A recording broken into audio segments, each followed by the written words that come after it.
अस्सलाम वालेकुम दोस्तों, मैं चौधरी अब्दुल हादी आज आपको बताऊंगा फोरसेज प्रोजेक्ट के बारे में। ये बताने से पहले कि इसके अंदर कितना मुनाफा और कितना प्रॉफिट है, उससे पहले मैं आपको ये बताऊंगा कि ये अगर दीनी लिहाज से इसको देखा जाए तो ये कारोबार करना कैसा है, और अगर दुनियावी लिहाज से भी देखा जाए तो इसमें कितने फ़ायदे हैं। तो सबसे पहली बात करेंगे कि फोरसेज प्रोजेक्ट दीनी लिहाज से भी किसी तरह से भी इसमें हराम का शुबा नहीं है। जितना भी आपको प्रॉफिट आएगा वो हराम के दायरे के अंदर नहीं आता, वो बिल्कुल लीगल है और बिल्कुल जायज़ है। यानी फोरसेज प्रोजेक्ट के बारे में उलमा का भी यही कहना है कि इसको इस्तेमाल करना या इसके ज़रिए प्रॉफिट कमाना, इसके ज़रिए मुनाफा कमाना, ये बिल्कुल जायज़ है। क्योंकि दूसरी चीज़ इसमें यह है कि इसमें किसी तरह का सूद नहीं है, किसी तरह का धोखा फ्रॉड कुछ भी नहीं है, इसलिए इसको करना बिल्कुल जायज़ है। और इसके ज़रिए जितना भी आपको प्रॉफिट आता है वो बिल्कुल जायज़ है, वो बिल्कुल भी हराम नहीं है।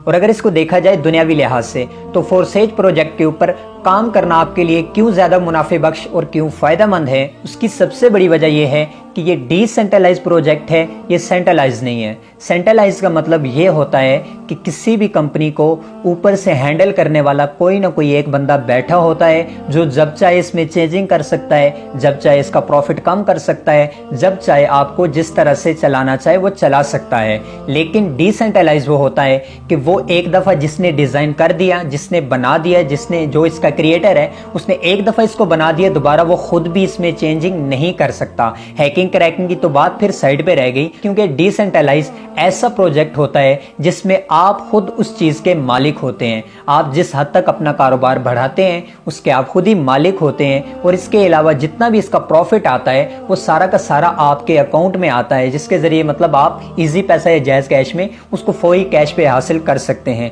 यानी सीधी सी बात यह है कि कोई भी कंपनी आज तक जो काम करती है उसका ऊपर एक ओनर होता है जिसके कब्जे में या जिसके हाथों में जितने भी वर्कर होते हैं वो उसके हाथों में होते हैं। यानी वो जब चाहे तो उनका प्रॉफिट कम कर सकता है, जब चाहे उनको अपनी तरीके से चला सकता है। लेकिन जो डिसेंट्रलाइज सिस्टम होता है वो बिल्कुल किसी ओनर के तहत नहीं होता, वो किसी भी बंदे के तहत नहीं होता। उसमें जितने भी उसूल या जितने भी आप रूल्स कह लें पहले से जो क्रिएट किए होते हैं उन्हीं हद तक रहते हैं, उसके बाद किसी तरह की भी चेंजिंग नहीं की जा सकती है। तो इसलिए सबसे बड़ी बात तो इसमें यह है कि इसमें कोई चेंजिंग नहीं हो सकती है कि आप कहें कि हमारी कंपनी पैसा लेके भाग गई या फिर हमारा बंदा जो था वो पैसे लेके भाग गया, ऐसा तो कोई इसमें इशू है नहीं है। अगली बात करते हैं कि इसमें किसी तरह का भी धोखा और फ्रॉड नहीं है, क्योंकि जो प्रोजेक्ट पूरी दुनिया में काम कर रहा है, सिर्फ पाकिस्तान के अंदर मौजूद नहीं है बल्कि पूरी दुनिया के अंदर काम कर रहा है, और ये पूरी दुनिया के अंदर